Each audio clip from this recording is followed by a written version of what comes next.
Hello everybody and welcome to another one of our leadership training videos. In these leadership training videos, I share insights, thoughts and ideas on different aspects of leadership that have helped me to grow and indeed to become the leader that I am today. So the idea is to give you some thoughts and insights as to what you need to do if you're on that leadership journey to become a more effective leader, to have more leadership traits and skills and understand some of what the great leaders around the world are actually doing to achieve their own success, taking bits of it for yourself to chart your own path in your own journey. A few sessions ago in one of the leadership training videos, I talked about asking key questions and asking the right questions and why that is a powerful tool to help you in your leadership skill, growth and ability. And in doing so, one of the questions that was put to me is, well, what are some of the best questions to ask? So I can't give you all of them, but there is one that I selected, which I think is really valuable. I know has really helped me as well in terms of my own leadership journey. So we're going to talk about that today. My name is Chris Igwe. I have over 35 years experience leading, training and developing teams across 5 major markets where I've lived and worked, but also across Europe, Middle East and Africa. If you're familiar with the process, please feel free to like, comment and share, and of course subscribe to the channel so you know when other videos are going to become available. So what is the question? Well, the key question that I have used and I think is incredibly powerful, and I invite you to embrace it for yourself in whatever way it suits you. The question is, I ask, what do you think? What do you think? And I ask that question of whoever. I'll give you some ideas in a minute. Why do I ask that particular question? Well, it's a very important question, first of all, because it opens up many different channels on the assumption that they expect you to ask them questions. If they don't, or they're not familiar with the idea of being asked the question, then you're going to have to train them so they understand that it's okay to respond to the question when you put it to them.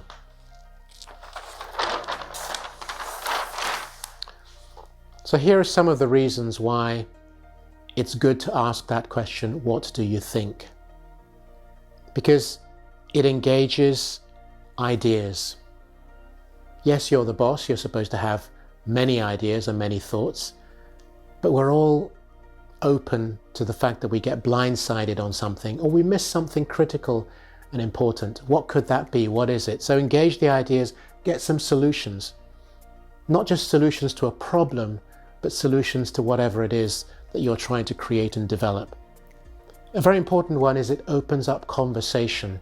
It opens up dialogue so that within the team, depending on who you're speaking to, they will give you feedback, they will give you comments. It can also help you gauge the temperature. If you're going to bring something in or change something or address something that is a problem, you can gauge the temperature, see what some of the thoughts and ideas are and see how they resonate with your own particular perspective. But here's a really important one as well. It engages those who are shy and quiet. It's very easy to think that those who say the most have the most to offer, but sometimes it's the silent ones, the shy ones, the quiet ones. Now maybe you have to do this one-on-one. So if you think somebody, or just as part of your leadership process, you see someone who's really quiet in a meeting, they don't say much, they maybe take notes, and invite them to talk to you and to give you their insights about what they think. Because it allows you to develop credibility. You gain respect and you gain their trust, all of which are incredibly important and what you need. So that's one of the powerful questions. What do you think? But here's an important point.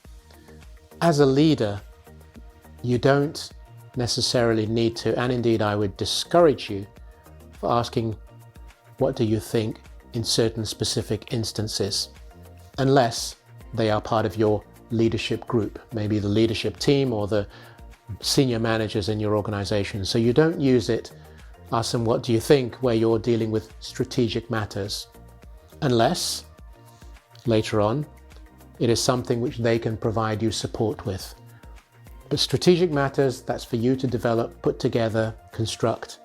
You don't necessarily do it either on financial or budget issues, unless maybe someone in your team has a financial background or runs Excel spreadsheets all the time for you in your area, then yes, you bring him or her in, but I see that as being somebody in your leadership position or managerial position. But if it's something where you're, as I would do, setting up the budgets for the following year to get the approval at corporate level or board level or whatever, then it's not necessarily something you would say to somebody, what do you think? Unless somebody in your team is inputting and giving you information, but then you gather the information, you don't necessarily ask them what they think about it. You don't ask them what they think where it's sensitive areas, for example, staffing, hiring, recruiting, or indeed where you have to sadly let go of people. So sensitive areas like that you tend to keep away from and don't ask people what they think. And of course, finally, perhaps in terms of corporate issues, like I say, where you're developing a new strategy for a year, 3 years, 5 years, or whatever, or there's a strategic positioning that the company is going to make, you don't necessarily ask your team or anybody in that team what they think. Once again, all these with the caveat that if somebody or a group of people who are leaders in your team or part of the management or leaders in a specific field, you can ask them and get them involved, but that's a different thing. That's part of the process that you would have them included in. So when do you use it? Well, here are some simple examples. You use it when you genuinely need help in a specific area. Let's say, for example, those of us who are not the Gen Z or the millennials or whatever, maybe we're a little bit more challenged in the digital space or in technology, then that's an obvious example. You need help and you ask for it. What do you think about this, that, or the other? Should I go left? Should I go right? Should I take this? Should I take that? Also, where you need a manager or leader's specific input on something, which I touched on before, but in more detail, it's where you need them to contribute to something that you're putting together, maybe feeding into a strategic plan or something like that. You maybe just want to reassure yourself that you've not missed anything. That's an area that maybe you're not familiar with or you're not so focused on. You would need help with that area. Or similar to here, it could be that you want somebody who has key knowledge or experience in that particular area. So you want his or her input into that development of the project. And finally, and these two are really important, it could just be part of the process to grow leaders.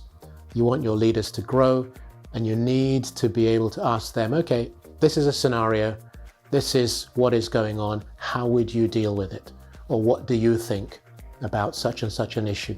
You want them to grow, so you want to hear. You probably have the answers, but you want to hear it from them. And then it could be part of the training and development that you're doing for the team or the group. So one of those key questions, very powerful questions, used in the right place and the right time, with a real desire to gather knowledge, information, and insight, is to say to people in your team, what do you think? And then wait, be silent. I've talked about silence as being an important part of leadership.